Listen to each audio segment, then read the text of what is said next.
வணக்க மக்களை, சட்டமன்றம் கிடைக்கப்பட்ட மிக முக்கிய தகவல் ஒன்று வெளியாகி இருக்கிறதாம். தேமுதிகவுக்கு அடித்த ஜாக்பாட் என்ன? கொண்டாட்டத்தில் விஜய பிரபாகரனா? திமுக கூட்டணியின் மாஸ்டர் பிளான் என்ன? வாங்க வீடியோவை முடிவாக்கலாம்.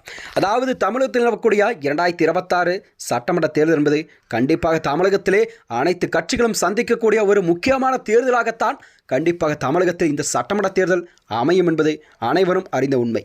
அதாவது கேப்டனின் வாரிசு என்ற அடையாளத்தை தாண்டி சட்டமன்ற உறுப்பினர் என்ற அந்தஸ்தை பெறும் இது அவருக்கு ஒரு பொன்னான வாய்ப்பாக கண்டிப்பாக திமுக கூட்டணியில் வழங்கப்படும் என்று அரசியல் வட்டாரங்கள் தெரிவிக்கிறதா.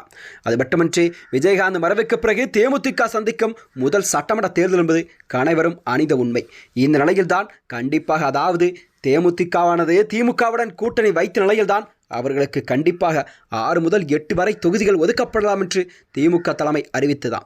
அது மட்டுமின்றி தேமுதிகவின் அதாவது இளைஞரணி செயலாளர் வரும் அதாவது விஜயபிரபாகரன் அவர்கள் மீண்டும் விருதுநகர் தொகுதியில் போட்டியிட அதிக வாய்ப்பு இருப்பதாக பேசப்படும் செய்தியாக பார்க்கப்படுகிறதா.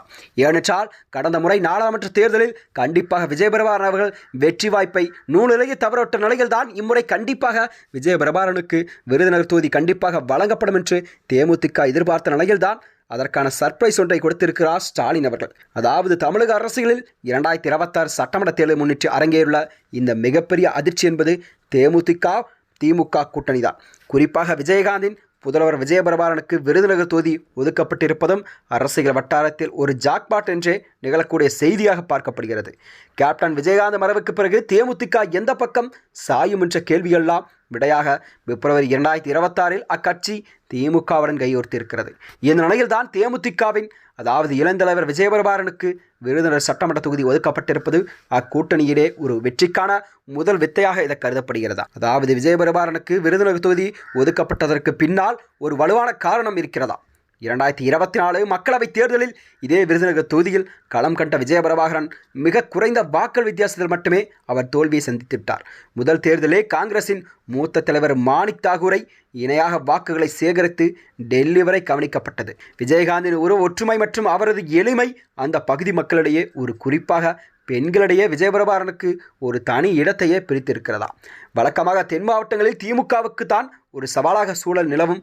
ஆனால் தேமுதிகவை உள்ளே இழுத்து விஜயபிரபாகரன் போன்ற ஒரு இளம் தலைவர்களை அங்கு நிறுத்துவதன் மூலம் தென் மாவட்டங்களில் கூடுதல் இடங்களை கண்டிப்பாக அறுவடை செய்யலாம் என முதல்வர் ஸ்டாலின் அவர்கள் கணக்கெல்லாம் போட்டு வருவதாகவும் அரசியல் வியூகம் வகுக்கப்பட்டிருக்கிறது. அதிமுக பாஜக கூட்டணி விட்டு தேமுதிக வெளியேறியது அந்த பக்கத்திற்கு பலவீனம் என்றால் அது திமுகவிற்கு ஒரு பெரும் பலமாக பார்க்கப்படுகிறதா. விஜயபிரபாகரன் இந்த ஆக்ரோஷமான பேச்சும் களப்பணியும் இளைஞர்களை கவர்ந்துள்ளதால் இது திமுக கூட்டணிக்கு ஒரு கூடுதல் பூஸ்டாக பார்க்கப்படுகிறதா. மேலும் வருகின்ற 2026 சட்டமன்ற தேர்தலில் கண்டிப்பாக விஜயபிரபாகரன் விருதுநகர் தொகுதியில் நின்று அவர் வெற்றி பெறுவாரா என்றுதான் பொறுத்திருந்து பார்க்க வேண்டும். மேலும் இதுபோன்ற வீடியோக்களை தெரிந்து கொள்ள நமது சேனலை மறக்காமல் சப்ஸ்கிரைப் செய்து கொள்ளும். நன்றி, வணக்கம்.